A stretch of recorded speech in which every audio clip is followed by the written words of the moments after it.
igreja foram ditas por Davi. Quando ele foi fazer uma oração a Deus, igual esse culto que nós estamos fazendo aqui agora, o culto da gratidão. Depois de uma longa jornada, depois de peregrinações, depois de enfrentar inimigos, depois de passar por muitas dificuldades, chega um momento em que ele recebe uma promessa que foi entregue a ele pelo profeta Natan, e no coração dele ele sente a vontade de fazer uma oração sincera.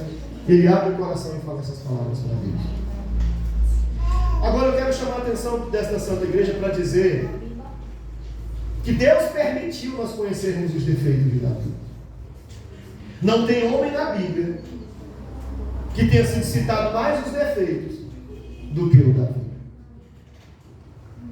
Sabemos tanta coisa sobre o Davi, que se fôssemos pessoas orgulhosas poderíamos dizer assim: ele não é exemplo para mim. Porque quando ele estava fugindo de Saul, ele comeu os pães da propiciação do templo e era proibido comer. O Davi não é exemplo para mim. Quem está ouvindo o pastor falar? Amém. O Davi não é exemplo para mim. E se nós fôssemos por dedução? O Davi não é exemplo para mim. Porque ele casou com mulheres a mais do que o que era permitido. Ele foi baseado na vontade do que ele viu, os olhos quis, e ele se aproveitou daquela condição de ser rei.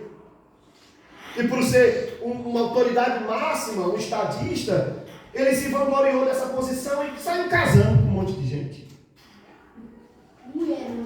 Mas todos os problemas que ele enfrentou lá na frente foram advindo das desobediências que ele teve em casar com aquelas mulheres que Deus não tinha autorizado, porque os filhos delas foram as dores de cabeça do futuro reinado dele, de tudo que aconteceu durante o reinado dele. Nós poderíamos dizer: não, Davi não é exemplo para mim, porque olhando para a palavra nós podemos perceber que ele matou Golias, o guerreiro dos filisteus, mas depois, quando está fugindo de Saul, vai pedir abrigo ao rei filisteu e vai morar numa cidade filisteia. Então, se os filisteus sempre forem inimigos do povo de Deus, o que o Davi faz? Morando no meio dos filisteus e governando uma cidade e trabalhando com o rei filisteu. Então, se nós fôssemos observar as falhas de Davi para tentar encontrar um homem perfeito, nós não íamos encontrar. Porque esse mesmo Davi, quando era rei, planejou matar um homem, soldado dele, para ficar com a mulher dele. Planejou matar Urias para ficar com Batseba. E de fato Urias morreu, e ele casou com a Batseba, e tornou-se a mãe de Salomão. Então nós não pegaríamos ele para ser exemplo para nós, pelas falhas que ele cometeu. Agora, por que eu estou citando tudo isso para os irmãos?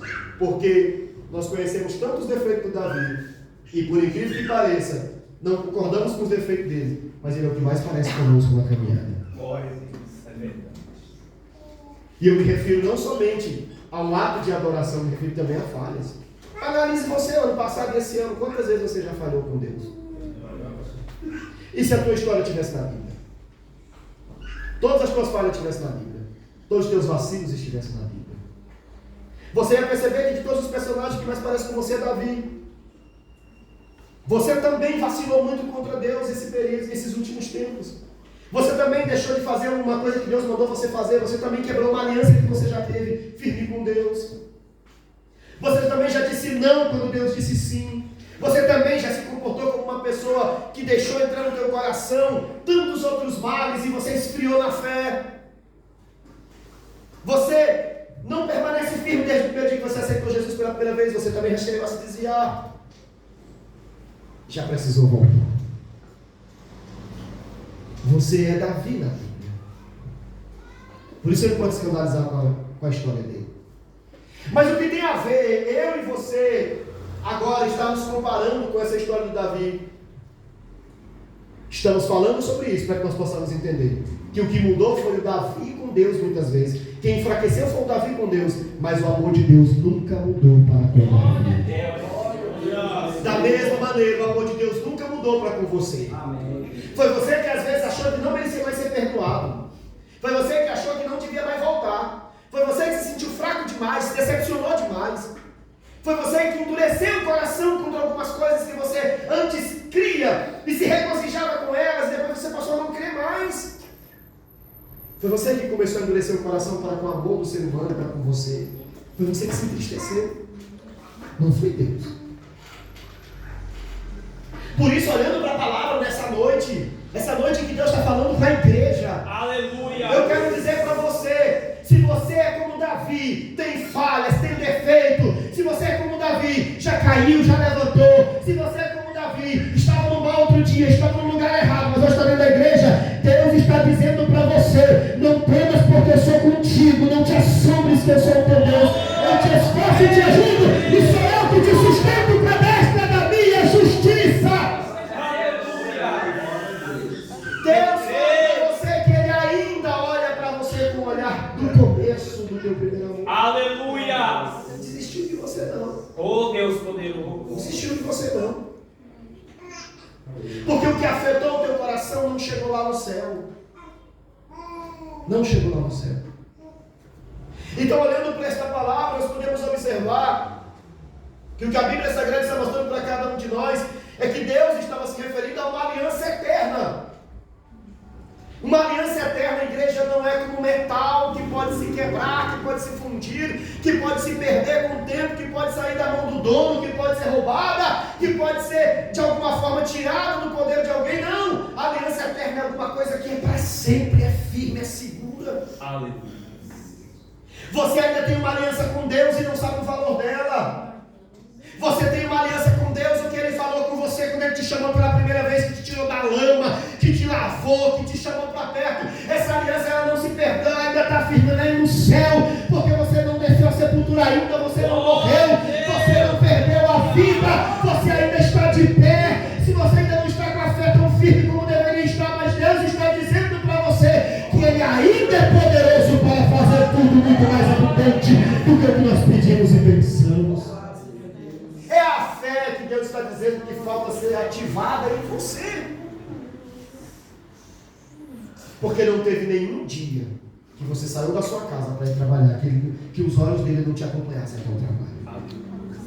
Não teve um dia que você voltasse à noite para a tua casa que os olhos dele não te acompanhassem. Não teve um momento que você, na sua aflição, vacilante com Deus, fraco, mas pedindo misericórdia, não teve um dia que ele não tenha gravado, registrado no céu o pedido que você fez, ainda que só no subconsciente. Não teve nenhum dia. Ele sabe de tudo sobre você. Sabe de tudo sobre você. Então, olhando para essa palavra, eu posso observar que Deus está mostrando para cada um de nós uma aliança eterna. E essa aliança ela está no versículo 14 e no versículo 15, que eu acabei de ler. Ou melhor, está no capítulo que eu acabei de ler. No capítulo que eu acabei de ler, eu li do 27 ao 29, mas se você subir um pouquinho a leitura, lá do 14 ao versículo 15, vai falar assim, o Senhor vai dizer, eu serei por pai, e ele, se referindo a Davi, será para mim filho. E se vier transgredir, eu castigá-lo-ei com vara de homem, e com açoite de filho dos homens, mas a minha benignidade não se apartará dele. Aleluia. O que Deus estava dizendo? Eu vou corrigir quando ele errar. Eu vou permitir ele passar por algumas dores quando ele se sentir falho, quando ele realmente ceder para o mal, quando ele enfraquecer. Mas eu vou corrigir. Ele vai sentir minha correção, mas a minha benignidade não vai se apartar dele. Isso é aliança eterna. Deus não se apartou, igreja. Permanece a aliança firmada entre Deus e você. O amor de Deus, ele permanece intacto, ele permanece zelando por você. Você andou fraquinho, caindo para lá e para cá, andou passando por situações difíceis, sem entender nem você mesmo, nem você se gostava, nem você se aceitava, nem você entendia o que estava acontecendo com você, e só Deus sabe as muitas ideias que passaram pela tua cabeça, veio se arrastando, mas até aqui a mão de Deus está segurando você, dizendo para você que não é na tua força, e nunca foi na tua força, foi na força do Senhor. Mas Deus não quer que você permaneça fraco, caído e se arrastando, porque quem anda assim uma hora se perde de vez. Deus trouxe você aqui para dizer para você, está na hora de tomar vergonha, está na hora de se levantar, está na hora de assumir posição, está na hora de ser filho, está na hora de ser adorador, e está na hora de parar de brincar de salvação, está na hora de assumir a fé e entrar 2023 dizendo, eu e a minha casa serviremos ao Senhor. Eu já tomei a minha decisão, eu provei do mundo e eu provei da salvação, eu prefiro a salvação. isso que Deus quer para você. É isso que Deus quer para você. Glória a Deus. Que você assuma um compromisso sincero. Sabe uma coisa que é interessante? Eu acho isso interessante desde o princípio. Quando um rapaz começa a namorar uma moça, eu acho bonito a capacidade que ele tem de ir na casa dos pais e pedir autorização a eles. É homem de verdade. Quando o homem namora e precisa noivar, eu acho imprescindível que ele chegue para os pais e ele anuncie o namoro, ele assuma a posição. Porque ele é o cabeça, ele é um sacerdote, ele é um homem que vai conduzir uma casa. Eu acho muito bonito quando o homem assume uma esposa e Deus por debaixo de uma casa, de um teto, para viver com ela e para morar com ela. E a partir daquele momento ele terá compromisso com ela, ele será o responsável civil pela vida dela em todo o planeta.